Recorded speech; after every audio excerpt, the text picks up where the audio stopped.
this is going to take some time. Like, you can't just transform yourself in like 6 to 12 weeks. Like, this is Right. probably going to take like a year or 2 years. And that can be quite daunting for some of them, because most people really, they just want fast results. Right. But if they've got themselves into a situation where the starting body composition is pretty terrible, it's it's more of a daunting task to think about the journey ahead. And that's why it's important to enjoy it as much as you possibly can do. Yeah, you gotta love the process. And I mean, even when I was like, I started lifting at 13. When I was, you know, 18, 19, I actually was more chest dominant, crazy enough. My shoulders were never really popped. And then, over a long enough time frame, you keep putting the stimulus, your body will start to like transform. So Mhm. it's patience, is really, really powerful. And so there's a whole, thing where even like as a natural, your genetic peak, some people can hit their genetic peak faster. Someone else, it could take them 15 years to get to their genetic peak. I'm not much different than when I was, 24, 27. But some people, it takes them shorter, faster. Yeah. And you've stayed natural. You've not Yeah. been tempted to go down the Never. I've never been tempted. When I was 18, I hit like a 300-pound bench. I was 180 pounds.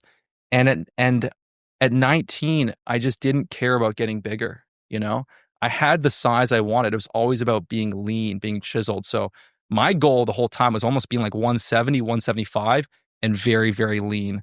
I didn't want to get like that massive look. Yeah. And I think one of the main reasons why some guys want to get that massive look is because they think it's going to help them get the chicks. Yeah. But realistically, the chicks don't really care about you being massive. No. As long as you got some sort of a resemblance of an athletic physique, like that's enough. Then you can start working on other areas of your life.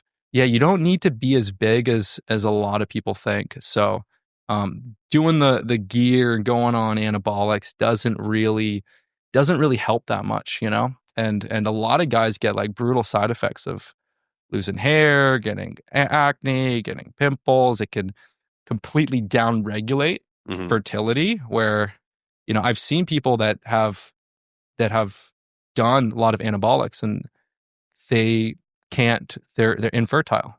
Yeah. They can't have kids, and so that's like opposite of what most people would want. I think it's a lot more accepted now, particularly on social media. The thing that concerns me is just the age at which some of these guys are hopping on stuff. Right. Like, they're in their late teens, early 20s, and just frustrated they're not as big as the guys who are in their 30s, and they're literally willing to do anything, sacrifice their lifespan in order to just, pack on the pounds. Yeah, it's that's like a very, I mean, there are people that do it when they're 16. I think there's people like in high school that are going and getting it. And it's just like, it's not good to mess with your body at that point. Yeah. You've done a lot of research into optimizing your test levels. Yeah. Yeah. What are some of the things which people can do?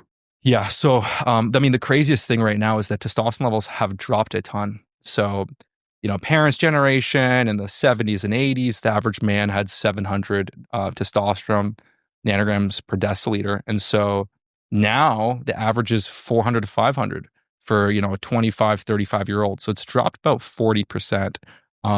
So the number one thing for having higher testosterone is sleep. 70% of your testosterone is produced during sleep.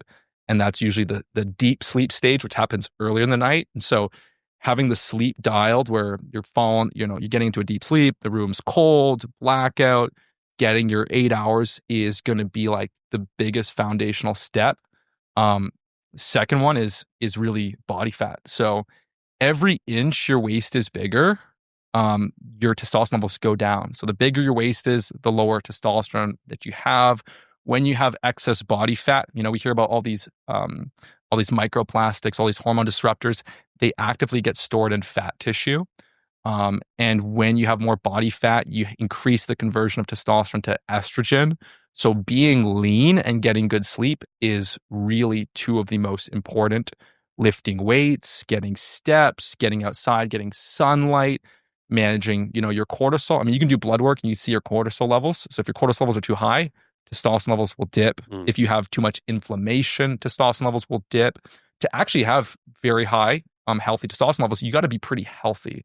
It's hard to have health issues and things going on and high stress and inflammation while producing a good amount of testosterone. So you just need to be healthy and you want to eat balanced. So, I mean, you see a lot of people that go super low fat. We know that's not great for testosterone. Going super keto can raise your sex hormone binding globulin, which can bind to your testosterone so you have less free.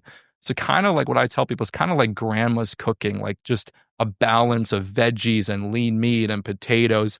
That kind of diet is going to be most conducive for testosterone. And then as far as the training is heavy lifting, weights are great. Too much exercise though can actually lower testosterone. So I mean, I had a period where I was training a lot and I was lifting weights all the time. I was doing lots of cardio and I never felt my peak. So when you train a little bit less, you take a couple more rest days, you do, maybe 3 days heavy weights, you get a better increase in testosterone. And then really, as far as supplementation can be very, very powerful. There's 3 minerals that are really vital in testosterone production. Zinc and magnesium are really important. And for athletes, you're training, you're sweating. Even if you were to have sex, you're depleting these minerals. So zinc and magnesium are really important. And I think 40% of the population just isn't getting, I think 70% of the population isn't getting enough magnesium. And like a big chunk of them are just downright deficient.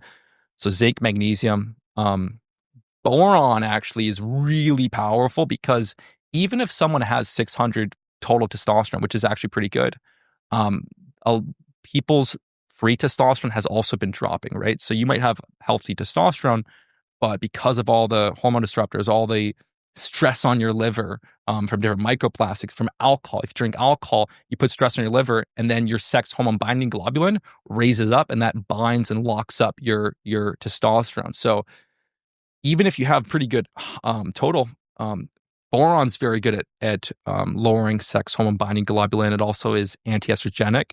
And then those are like the 3 kind of go-to. And then if someone wants to go even further, Tongkat is really powerful at increasing testosterone. It can increase testosterone by 100 points, just Tongkat. And then Forskolai is another good herb for increasing testosterone.